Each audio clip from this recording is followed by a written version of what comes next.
حي على الفلاح.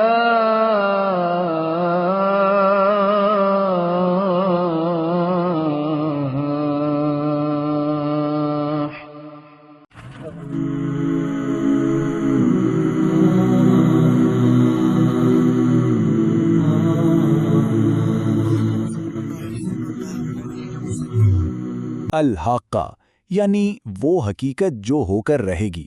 قرآن کا 69واں باب ایک ایسے زبردست سوال سے شروع ہوتا ہے جو ہمیں سوچنے پر مجبور کر دیتا ہے۔ آج ہم سورۃ الحاقہ کی گہرائی میں اتریں گے اور سمجھیں گے کہ یہ روز قیامت کی کیسی تصویر ہمارے سامنے رکھتی ہے۔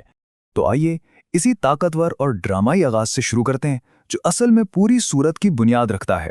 ذرا غور کیجئے، یہ سورت کوئی بیان نہیں دیتی، کوئی حکم نہیں دیتی، بلکہ ایک سوال سے شروع ہوتی ہے اور پھر اسی سوال کو دہراتی ہے۔ الحاقۃ ما الحاقۃ، یہ جو بار بار پوچھنا ہے نا، یہ ہمیں ہماری روزمرہ کی غفلت سے جھنجھوڑ کر نکالنے کے لیے ہے، تاکہ ہم اس آنے والی حقیقت کا سامنا کرنے کے لیے تیار ہو جائیں۔ تو یہ الحاقہ آخر ہے کیا؟ یہ صرف قیامت کا کوئی دوسرا نام نہیں ہے۔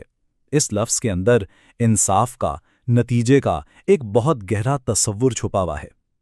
یہ وہ حقیقت ہے جس کا ہونا، جس کا پیش آنا عقل اور اخلاق دونوں کا تقاضا ہے۔ گویا کائنات کا پورا نظام ہی اس بات کا مطالبہ کر رہا ہے کہ اچھے اور برے اعمال کا ایک لازمی نتیجہ سامنے آئے۔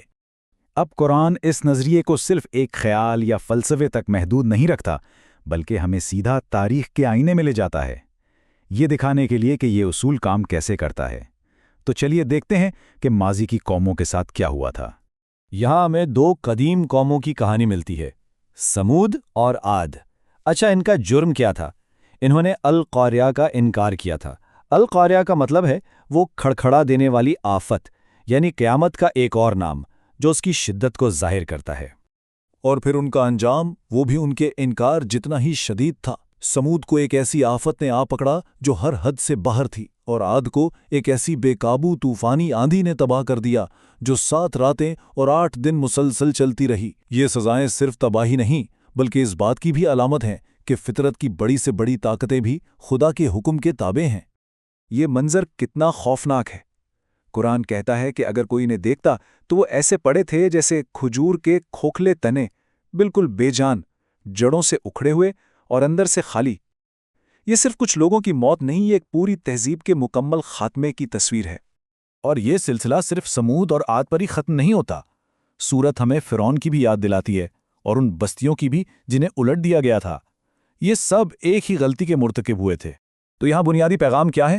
ان تمام قوموں کا جو مشترکہ جرم تھا وہ تھا اپنے رب کے بھیجے ہوئے رسولوں کی نافرمانی کرنا، اور جب انہوں نے خدا کے پیغام کو جھٹلایا تو خدا کی پکڑ نے انہیں اتنی مضبوطی سے جکڑ لیا کہ وہاں سے فرار کا کوئی راستہ ہی نہیں تھا۔ ماضی کے ان مثالوں کے بعد اب سورت ہمیں براہ راست اس دن کی طرف لے جاتی ہے جس کا وعدہ کیا گیا ہے۔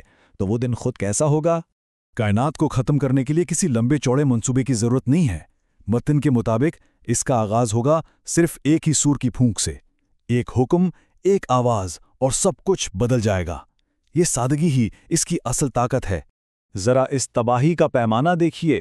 زمین اور پہاڑ جنہیں ہم مضبوطی اور استحکام کی سب سے بڑی علامت سمجھتے ہیں، وہ ایک ہی ٹکر میں ریزہ ریزہ ہو جائیں گے۔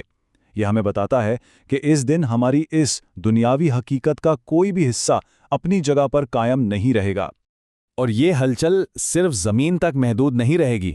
آسمان، جسے ہم ایک محفوظ اور مضبوط چھت سمجھتے ہیں، وہ بھی پھٹ جائے گا اور بالکل کمزور پڑ جائے گا۔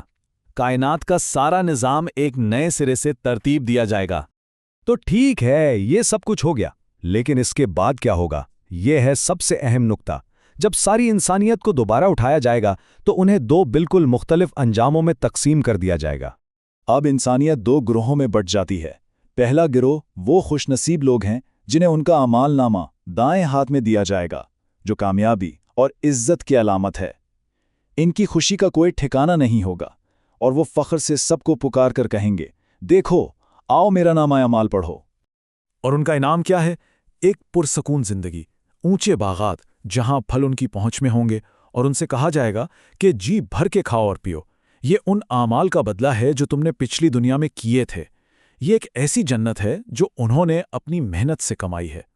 اور پھر تصویر کا دوسرا رخ وہ لوگ جنہیں ان کا اعمال نامہ بائیں ہاتھ میں ملے گا، جو ناکامی اور شرمندگی کی علامت ہے۔ ان کا پچھتاوا اتنا گہرا ہوگا کہ وہ چیخ اٹھیں گے کہ کاش موت ہی ہمارا آخری انجام ہوتا اور یہ دن کبھی نہ آتا۔ ان کی سزا ان کے اعمال کا ہی عکس ہے۔ دنیا میں انہوں نے خود کو خدا سے دور رکھا تو آخرت میں انہیں زنجیروں میں جکڑ کر بالکل تنہا کر دیا جائے گا۔ وہاں ان کا کوئی دوست یا مددگار نہیں ہوگا، اور ان کا کھانا وہ بھی زخموں سے بہنے والا مواد ہوگا۔ تو آخر ان کا اتنا بڑا جرم تھا کیا؟ سورت دو چیزیں بالکل واضح کرتی ہے، ایک اللہ پر ایمان نہ لانا، اور دوسرا غریبوں کو کھانا کھلانے کی ترغیب نہ دینا۔ یہاں ایمان اور عمل کو ایک ساتھ جوڑ دیا گیا ہے۔ یہ سورت کا ایک مرکزی پیغام ہے کہ حقیقی ایمان سماجی ذمہ داری سے الگ ہو ہی نہیں سکتا۔ اور آخر میں آئیے دیکھتے ہیں کہ سورت خود اپنے اس پیغام کی نوعیت کی وضاحت کرتے ہوئے کیسے ختم ہوتی ہے۔ اپنے اختتام پر سورت اپنے پیغام کی سچائی پر ایک بہت بڑی قسم کھاتی ہے، ہر اس چیز کی قسم جسے ہم دیکھتے ہیں اور ہر اس چیز کی جسے ہم نہیں دیکھتے۔ مطلب یہ کہ پوری کائنات، اس کا ظاہر اور اس کا باطن، سب اس بات کے گواہ ہیں کہ یہ کلام ایک معزز رسول کے ذریعے ہی پہنچایا گیا ہے۔ اور یہاں آخری دلیل پیش کی جا رہی ہے۔ سورت کہتی ہے کہ لوگ اسے کبھی شاعر کا کلام کہتے ہیں تو کبھی کسی کاہن کا، لیکن حقیقت یہ ہے کہ یہ رب العالمین کی طرف سے نازل کی گئی وحی ہے۔ یہ ان لوگوں کے لیے ایک نصیحت ہے جو خدا کا خوف رکھتے ہیں، اور یہ خود بھی ایک یقینی حقیقت ہے۔ سورت کا اختتام ہمیں گہری سوچ میں ڈال دیتا ہے۔ یہ اپنے پیغام کو حق الیقین یعنی یقینی سچائی کہتی ہے۔ تو سوال یہ پیدا ہوتا ہے کہ جب کوئی متن خود کو ایک مطلق سچائی کے طور پر پیش کرے تو اس کا ہمارے لیے، سننے والوں کے لیے کیا مطلب ہے؟